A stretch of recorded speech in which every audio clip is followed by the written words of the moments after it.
Hello students, welcome to the class. तो student, हम पढ़ रहे थे सेट्स के बारे में। तो अगर हम पिछली क्लास की बात करें तो पिछली क्लास में हमने जाना था सेट की डेफिनेशन, रिप्रेजेंटेशन ऑफ सेट्स और टाइप्स ऑफ सेट्स के बारे में जाना था। और साथ ही साथ हमने सेट्स में जो ऑपरेशंस होते हैं like union of set, intersection of sets, वो हमने पिछली क्लास में जान चुके हैं। तो अगर आज के लेक्चर की हम बात करें तो आज के लेक्चर में हम आपको क्या क्या बताएंगे, तो ये देख लेते हैं।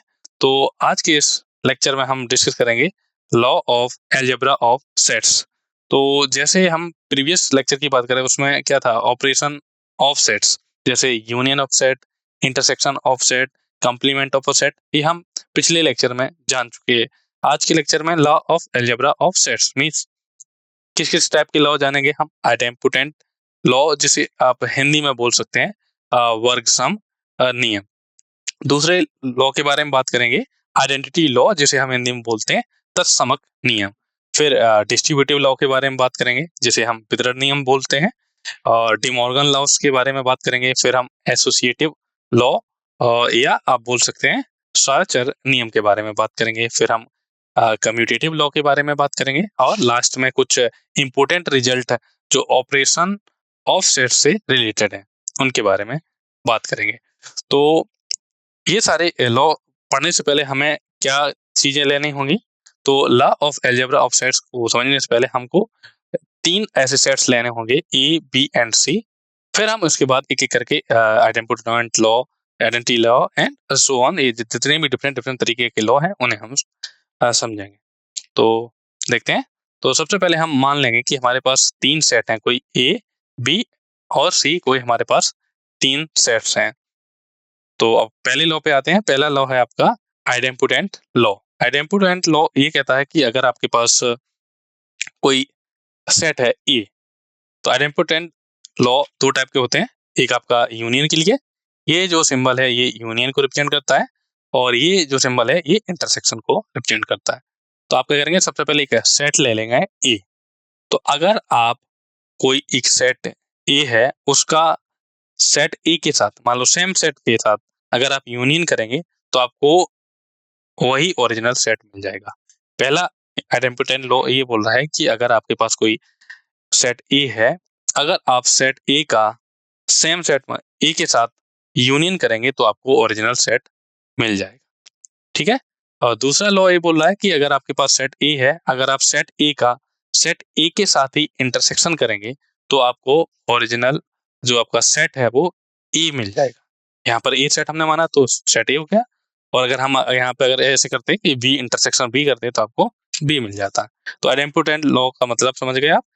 आइडेम्पोटेंट लॉ मीन्स आपको सेम सेट के साथ क्या करना है, यूनियन करना है या इंटरसेक्शन करना है, तो आपको हमेशा क्या मिलेगा, ओरिजिनल सेट ही मिलेगा। ओके। तो आई होप आपको ये क्लियर हुआ होगा।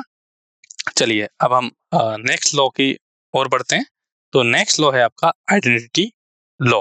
तो आइडेंटिटी लॉ क्या होता है, तो जैसे मान लीजिए आपके पास कोई एक सेट है ए, ठीक है, एक सेट है ए, और ये जो फाई है, फाई कौन से सेट को हम फाई से डिनोट करते हैं, अगर आप रिकॉल करें तो स्टूडेंट रिकॉल करिए।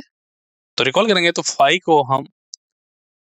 किस सेट को रिप्रेजेंट करता है, फाई करता है एम्प्टी सेट, या वॉइड सेट बोल सकते हैं या नल सेट भी बोल सकते हैं। तो वॉइड सेट की अगर बात करें तो वॉइड सेट हम ऐसे सेट को बोलते हैं जिसमें एक भी एलिमेंट ना हो।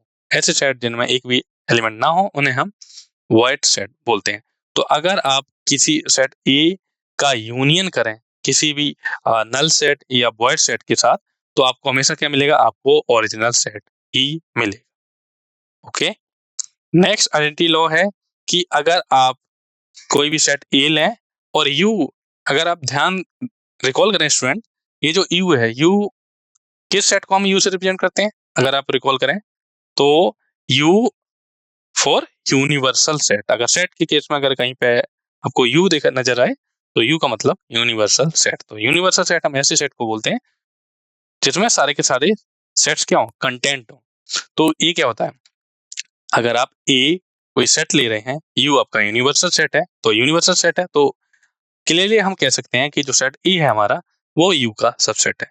तो अगर आप एक सेट ए और उसके यूनिवर्सल सेट के साथ अगर आप इंटरसेक्शन करेंगे, ये जो सिंबल है वो किसका है, इंटरसेक्शन, तो इसका इंटरसेक्शन करेंगे तो आपको हमेशा क्या मिलेगा, ओरिजिनल सेट ही मिलेगा। ओके, चलिए नेक्स्ट लॉ जानते हैं आप। नेक्स्ट लॉ है डिस्ट्रीब्यूटिव लॉस। तो डिस्ट्रीब्यूटिव लॉ क्या कह रहा है, उसके लिए आपको क्या चाहिए, आपको तीन सेट्स चाहिए, ए बी एंड सी। तो हमने ए बी एंड सी तीन सेट्स मान लिए। तो डिस्ट्रीब्यूटिव लॉ दो टाइप के होते हैं, एक आपका यूनियन के लिए होता है, पहला वाला है आपका यूनियन के लिए, दूसरा है आपका इंटरसेक्शन के लिए। तो पहले को समझते हैं हम अच्छे से।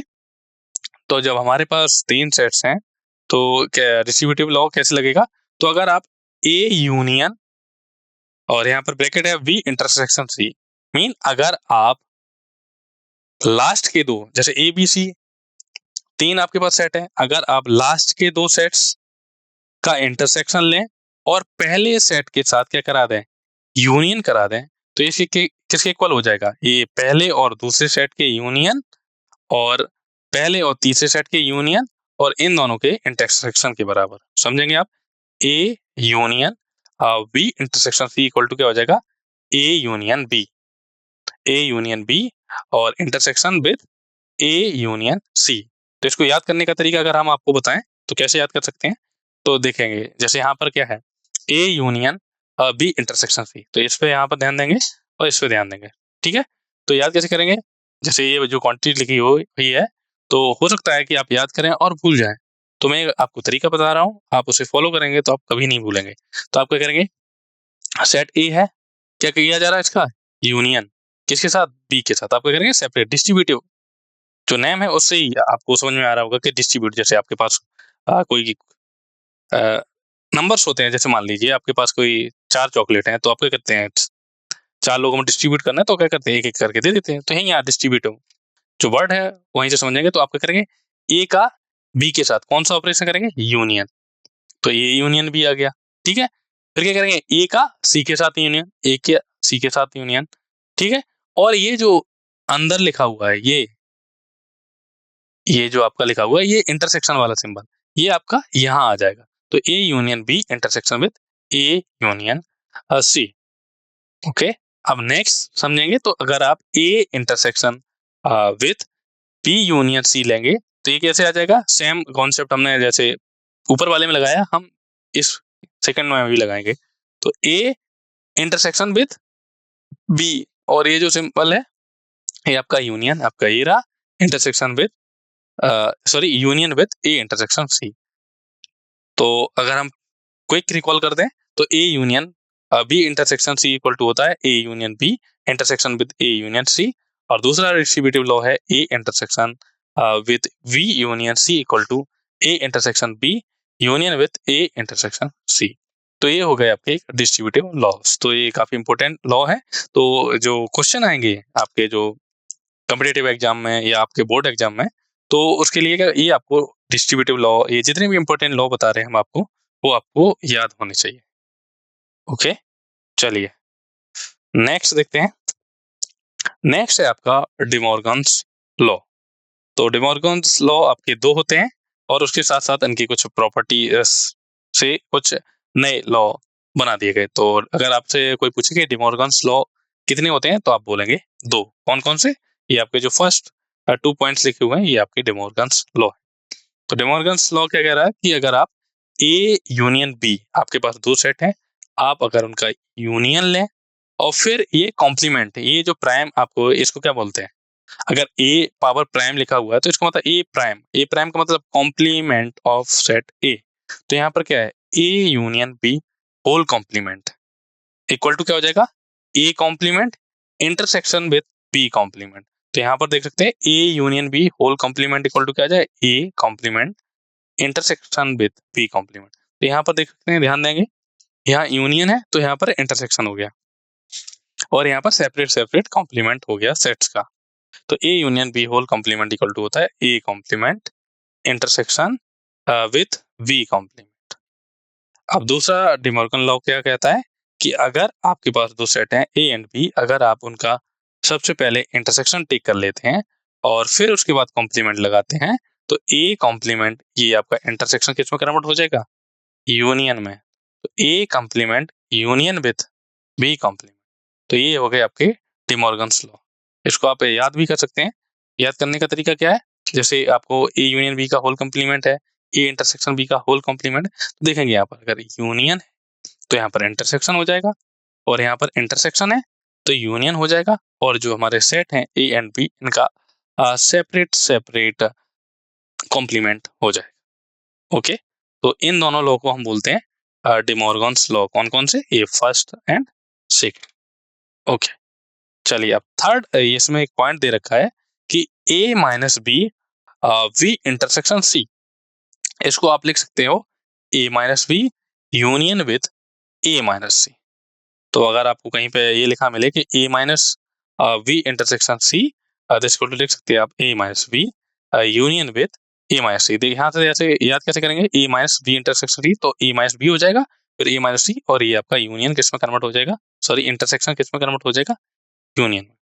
सेम इसी तरीके से करेंगे, A minus B union C equal to हो जाएगा ए माइनस बी, यहाँ पर यूनियन है तो इंटरसेक्शन हो जाएगा ए माइनस सी। ओके, तो स्टूडेंट आपको याद कैसे करेंगे, आप क्या करेंगे, आप जैसे यहाँ पर टोटल 4 इंपोर्टेंट पॉइंट्स दिए गए हैं, तो आप क्या करेंगे, पहले और तीसरे को याद कर लेंगे, पहले और तीसरे को याद कर लेंगे, और जो लास्ट के ये जो सेकंड एंड फोर्थ हैं ये क्या है, इसके जस्ट रिवर्स है। जैसे यहाँ ए यूनियन बी है तो यहाँ हो गया ए कॉम्प्लीमेंट और बी कॉम्प्लीमेंट का इंटरसेक्शन, यहाँ पर यूनियन की जगह इंटरसेक्शन कर देंगे, इंटरसेक्शन की जगह यूनियन कर देंगे। तो ये आप समझ सकते हैं। ओके, चलिए नेक्स्ट देखते हैं। नेक्स्ट है एसोसिएटिव लॉ। तो एसोसिएटिव लॉ के लिए हमेशा हमें कितने सेट की जरूरत होती है, 3 सेट की जरूरत होती है। जरूरी नहीं है स्टूडेंट के सेट हमारे डिफरेंट हो, सेम भी हो सकते हैं, तो उस केस में भी एसोसिएटिव लॉ होल्ड होता है। तो हमारे पास मान लिया हमारे पास 3 सेट हैं, set A, set B and set C. तो अगर आप पहले 2 सेट का यूनियन लेते हैं, फिर उसका, अगर आपके पास 3 सेट हैं तो ए बी सी हमने 3 सेट माने, अगर आपने पहले 2 सेट का यूनियन ले लिया, फिर आपने ये यूनियन बी का तीसरे सेट के साथ यूनियन कराएं, तो ये किसके इक्वल हो जाएगा, पहले सेट को ऐसे रहने देते हैं, union with B union C. जैसे आपने नंबर्स में किया था, जैसे नंबर्स होते हैं ना कि जैसे 1 + 2 + 3 करें, या आप 1 प्लस ब्रैकेट में 2 + 3 करें, तो दोनों सेम है। ये क्या एसोसिएटिव लॉ को होल्ड करते हैं। चाहे आप पहले 2 सेट का यूनियन ले लें और फिर बाद में तीसरे सेट के साथ यूनियन करा दें, या आप पहले सेट का बाद के 2 सेट के साथ यूनियन करा दें, तो दोनों क्या आएंगे, इक्वल आएंगे। ये हो गया आपका फर्स्ट एसोसिएटिव लॉ। दूसरा एसोसिएटिव लॉ क्या है कि अगर आपके पास 3 सेट हैं ए बी एंड सी, तो अगर आप पहले सेट का लास्ट के 2 जो सेट हैं उनकी इंटरसेक्शन के साथ इंटरसेक्शन कराएं, तो ये इक्वल हो जाएगा A intersection with B intersection with C. तो ये हो गए आपके एसोसिएटिव लॉ। ओके, चलिए नेक्स्ट देखते हैं, कम्यूटेटिव लॉस के बारे में जानते हैं। तो कम्यूटेटिव लॉ क्या होते हैं, तो जैसे मान लीजिए स्टूडेंट कि आपके पास 2 सेट हैं, तो पहला कम्यूटेटिव लॉ ये कह रहा है कि अगर आप सेट ए और सेट बी का यूनियन करें, अगर आप चाहें set A and set B का यूनियन करें, या सेट बी या सेट ए का यूनियन करें, तो ये दोनों क्वांटिटी कैसी आएंगी, सेम आएंगी। चाहे आप ए यूनियन बी निकालें या बी यूनियन ए निकालें, तो ये दोनों क्वांटिटी कैसे आएंगी, ये दोनों सेट कैसे आएंगे, इक्वल आएंगे। ये क्या है, कम्यूटेटिव लॉ और यूनियन। ये क्या है, यूनियन, ये जो यूनियन है ऑपरेशन, ये आपका कम्यूटेटिव लॉ को होल्ड करता है। ओके, दूसरा कम्यूटेटिव लॉ है कि अगर आपके पास 2 सेट हैं ए एंड बी, अगर आप दोनों सेट का इंटरसेक्शन लें, ए इंटरसेक्शन बी करें या बी इंटरसेक्शन ए निकालें, तो ये दोनों सेट्स क्या आएंगे, सेम आएंगे। नेक्स्ट है कि अगर आप set A and set B के बीच का सिमेट्रिक डिफरेंस, ये जो आपको ट्रायंगल टाइप का जो नजर आ रहा है, तो आप ए ट्रायंगल बी नहीं बोलेंगे, इसे ध्यान रखना है। सेट के केस में आप ए ट्रायंगल बी नहीं बोलेंगे, इसकी जगह बोलेंगे ए सिमेट्रिक डिफरेंस विद बी। तो ये जो आपको सिंबल दिख रहा है, इसको हम क्या बोलेंगे, सेट, अगर आप सेट्स पढ़ रहे हैं तो उसमें हम बोलेंगे सिमेट्रिक डिफरेंस। तो अगर आप ए सिमेट्रिक डिफरेंस विद बी करें या बी सिमेट्रिक डिफरेंस विद ए करें, तो ये दोनों सेट्स कैसे आएंगे, आपके इक्वल आएंगे या सेम आएंगे। ओके, तो ये आपका यूनियन हो गया, इंटरसेक्शन हो गया, एंड सिमेट्रिक डिफरेंस आपके कम्यूटेटिव लॉ को होल्ड करते हैं। अब आपके मन में एक डाउट आ सकता है, जैसे यहाँ पर सिमेट्रिक डिफरेंस आपका कम्यूटेटिव लॉ को होल्ड करता है, तो आपका क्वेश्चन ये हो सकता है कि क्या हमारे जो सेट्स हैं वो कम्यूटेटिव प्रॉपर्टी सेटिस्फाई करते हैं इन डिफरेंस में, जैसे a माइनस बी और b माइनस ए क्या इक्वल हो सकते हैं या नहीं। मेरा क्वेश्चन है कि a minus B and b minus A क्या दोनों क्वांटिटी आपकी सेम है। आपका आंसर आना चाहिए नो। जैसा कि मैंने आपको पिछली क्लास में बताया था कि a माइनस बी का मतलब क्या होता है कि सेट a में से आप वो सारे एलिमेंट को रिमूव कर रहे हैं जो सेट a एंड b दोनों में कॉमन है, और b माइनस ए का मतलब क्या है कि आप सेट b में से वो सारे एलिमेंट को और डिलीट या रिमूव कर रहे हैं जो सेट a एंड b दोनों में कॉमन है। तो स्टूडेंट a माइनस बी क्या होता है, does not equal to b minus A. Okay, तो ध्यान रखना है स्टूडेंट, जो सिमेट्रिक डिफरेंस होता है, ये जो आपका सिमेट्रिक डिफरेंस है, ये आपका कम्यूटेटिव लॉ को होल्ड करता है, बट जो आपका नॉर्मल डिफरेंस होता है a minus B does not equal to b minus A. Okay, तो आई होप आपको कम्यूटेटिव लॉ समझ में आया होगा। चलिए नेक्स्ट देखते हैं। नेक्स्ट हैं कुछ इंपॉर्टेंट रिजल्ट्स हैं, आई होप आप स्टूडेंट इन्हें आप नोट करेंगे क्योंकि इंपॉर्टेंट रिजल्ट हैं तो आपको याद होने चाहिए। तो पहला इंपॉर्टेंट रिजल्ट है कि अगर आप a माइनस बी करें, तो a माइनस बी का मतलब क्या है, आप सेट a में से वो सारे एलिमेंट को डिलीट या रिमूव कर रहे हैं तो सेट a एंड b दोनों में कॉमन है। तो आप a माइनस बी को क्या लिख सकते हैं, a intersection with b complement. आप a माइनस बी की जगह क्या लिख सकते हैं, a intersection with b complement. और दूसरा पॉइंट है b माइनस a, तो b माइनस a की जगह क्या रख सकते हैं, b intersection with a complement. तो आप देख सकते हैं ये quantity a minus B and b minus a ये दोनों इक्वल नहीं है, क्योंकि यहाँ पर a इंटरसेक्शन b कॉम्प्लीमेंट है, यहाँ पर v इंटरसेक्शन a कॉम्प्लीमेंट है। ओके, तो यहाँ से याद कैसे करेंगे आप, a माइनस बी है तो a को ऐसे ही रहने देंगे, माइनस की जगह क्या कर देंगे इंटरसेक्शन वाला सिंबल, और b की जगह नॉर्मल b कॉम्प्लीमेंट कर देंगे। यहाँ पर b माइनस की जगह इंटरसेक्शन, a की जगह a कॉम्प्लीमेंट। ठीक है, नेक्स्ट इंपॉर्टेंट रिजल्ट है कि अगर आप a माइनस बी, अगर आपको a minus B equal to a मिल जाए, जैसे आपके पास दो सेट है, एक सेट a है और एक सेट b है, और आपने a माइनस बी किया, तो अगर आपको a सेट मिल गया तो ये कब पॉसिबल है, ये जो सिंबल आपको दिख रहा है ये इसको बोलते हैं if and only if. a minus B equal to a कब होगा, जब सेट a एंड b के बीच का जो इंटरसेक्शन है वो क्या है, एम्प्टी सेट। तो स्टूडेंट अगर आप उससे मैं क्वेश्चन पूछूं कि अगर आपके पास दो सेट गिवन है तो दोनों सेट के बीच का अगर इंटरसेक्शन एम्प्टी है तो हम ऐसे सेट को क्या बोलते हैं, रिकॉल करिए। अगर आपके पास कोई दो सेट है, उन दोनों सेट के बीच का इंटरसेक्शन एम्प्टी है तो हम ऐसे सेट को क्या बोलते हैं, डिसजॉइंट सेट। ठीक है, तो अगर आप a minus B equal to आपको a मिल रहा है, ये कब पॉसिबल है, इस सिंबल को बोलते हैं इफ एंड ओनली इफ। तो a minus B equal to a if and only if a intersection b equal to empty set. Okay, तो अगर आपको a intersection b empty set है तो a माइनस बी क्या होगा a, और अगर आप a minus B equal to a है तो इससे हम कह सकते हैं कि a माइनस बी आपका हो जाएगा empty set. Okay, next point देखते हैं। तो नेक्स्ट पॉइंट क्या आपका, नेक्स्ट है कि अगर आप के पास दो सेट हैं a एंड b, अगर आप a माइनस बी निकालें यूनियन विद करें सेट b के साथ तो ये हो जाएगा आपका a union b।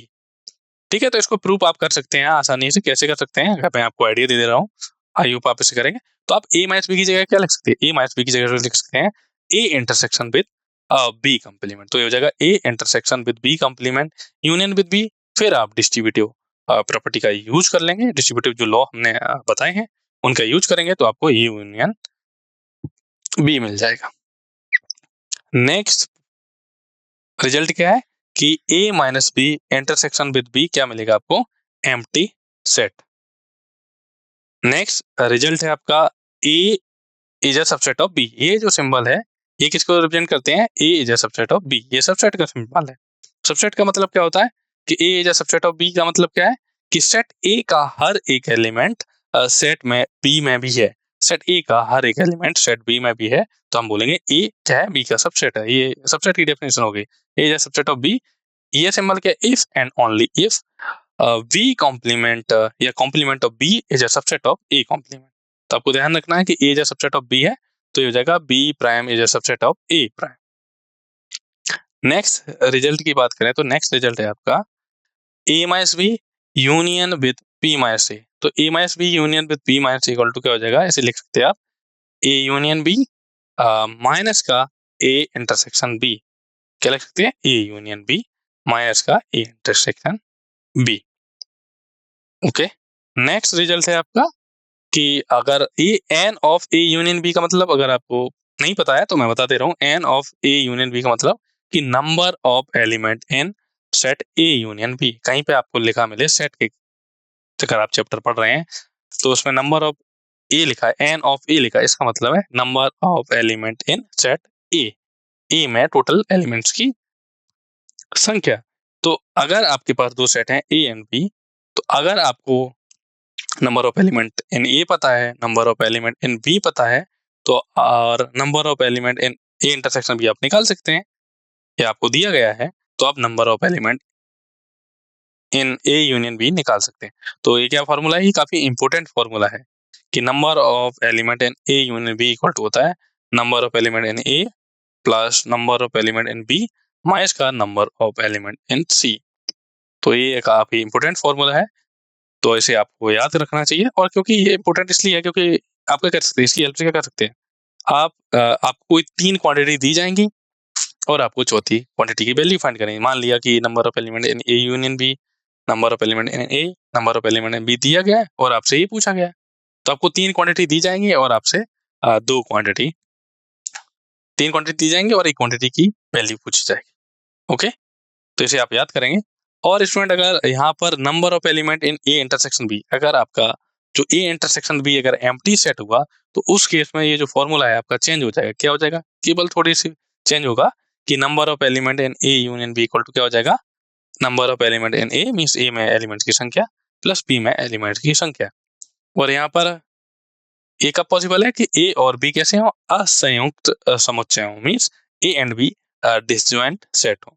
Disjoint set का मतलब कि ऐसे सेट जिनके बीच में कोई भी एलिमेंट कॉमन ना हो। ओके, तो ऐसे एलिमेंट जिनके बीच में कोई भी एलिमेंट कॉमन नहीं है, तो ए इंटरसेक्शन भी आपका क्या हो गया, ऐसे सेट जिनके बीच में कोई भी एलिमेंट कॉमन नहीं है तो डिसजॉइंट सेट। तो number of element in A intersection B equal to क्या हो जाएगा, नंबर ऑफ एलिमेंट इन 5। तो एम्प्टी सेट में नंबर ऑफ एलिमेंट कितने होते हैं, 0। तो इसकी जगह हमने क्या रख दिया, 0, इसलिए ये फॉर्मूला हो गया number of element in A union B equal to A में अवयवों की संख्या प्लस बी में अवयवों की संख्या। ये कब पॉसिबल है, जब हमारे जो सेट्स हैं वो कैसे हों, डिसजॉइंट सेट्स। ओके, तो नेक्स्ट है आपका number of element in A minus B equal to क्या हो जाएगा, number of element in A minus का number of element in A intersection B.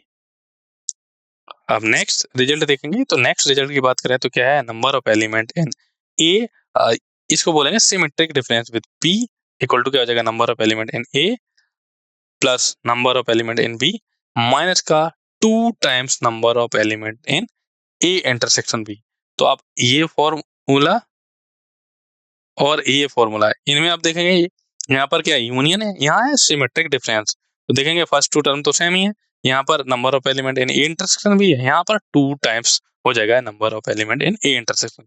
तो आपको कंफ्यूज नहीं होना, यहाँ पर यूनियन है, यहाँ पर सिमेट्रिक डिफरेंस है। ओके, नेक्स्ट है आपका कि अगर आपके पास 3 सेट हैं तो आपसे पूछा जाए कि number of element in A union B union C equal to क्या हो जाएगा, number of element in A plus number of element in B number of element in C minus करेंगे ए इंटरसेक्शन बी में element की संख्या minus करेंगे B intersection C में element की संख्या और माइनस करेंगे number of element in A intersection C plus A intersection B intersection C में एलिमेंट की संख्या। तो स्टूडेंट ये थोड़ा लेंदी फॉर्मूला है, तो आपको याद हो जाएगा ये, क्योंकि आपको 2 सेट के लिए आपने याद किया, तो 3 सेट के लिए क्या करेंगे, A union B union C, और यहाँ पर number of element A, number of element in B, number of element in C minus का number of element in A intersection B है minus number of element in B intersection C minus का number of element in A intersection C plus number of element in A intersection B intersection C. Okay, next है आपका 2 point है last के। तो पहला last second point क्या है कि number of element in A complement union with B complement. तो आपसे A complement union with B complement में एलिमेंट्स की संख्या अगर पूछी जाए तो आप कैसे निकाल सकते हैं? यहाँ पर क्या लगा सकते हैं? डिमॉर्गन्स लॉ, जो मैंने आपको कुछ समय पहले बताया। तो हो जाएगा number of element in A intersection B के होल कॉम्प्लीमेंट लिख सकते हैं। ओके, दिस इक्वल टू क्या हो जाएगा? Number of element in universal set minus number of element in A intersection B. और नेक्स्ट है number of element in A intersection sorry number of element in A complement intersection with B complement equal to क्या हो जाएगा? यहाँ पर De Morgan law लगा देंगे। इस क्वांटिटी क्या लिख सकते हैं? नंबर ऑफ एलिमेंट ऐसे रहेगा A union B whole complement. इसके बराबर क्या हो जाएगा? Number of element in U क्या आपका यूनिवर्सल सेट है माइनस करेंगे number of element in A union V. तो ये हो गया स्टूडेंट कुछ रिजल्ट्स थे ऑपरेशन ऑफ सेट से रिलेटेड। तो आई होप आपको ये चीजें समझ में आई होंगी और आपने ये जितने भी इंपॉर्टेंट रिजल्ट हैं वो आपने नोट किए होंगे। ओके, तो स्टूडेंट आज हम क्विक रिकॉल कर देते हैं आपको आज हमने क्या क्या सीखा है, फिर हम आज के सेशन को एंड करते हैं। तो हम आपको क्विक रिकॉल करते हैं। तो आज के हमने सेशन की बात की जाए तो आज के सेशन में हमने क्या क्या सीखा? आज के हमने इस सेशन में जाना कि आइडेंटिटी लॉ क्या होता है, कि जैसे किसी सेट का उसी सेट के साथ अगर हम यूनियन करेंगे तो वही सेट मिलेगा, या इंटरसेक्शन करेंगे तो वो सेम सेट मिलेगा। फिर हमने आइडेंटिटी लॉ के बारे में जाना, फिर डिस्ट्रीब्यूटिव लॉ के बारे में जाना, फिर हमने उसके बाद एसोसिएटिव लॉ के बारे में जाना, डिमॉर्गन्स लॉ के बारे में जाना, और important result on operation of sets के बारे में जाना। तो स्टूडेंट आई होप आपको आज का लेक्चर समझ में आया होगा। ओके स्टूडेंट, तो मिलते हैं स्टूडेंट हम नेक्स्ट लेक्चर में। Thank you student.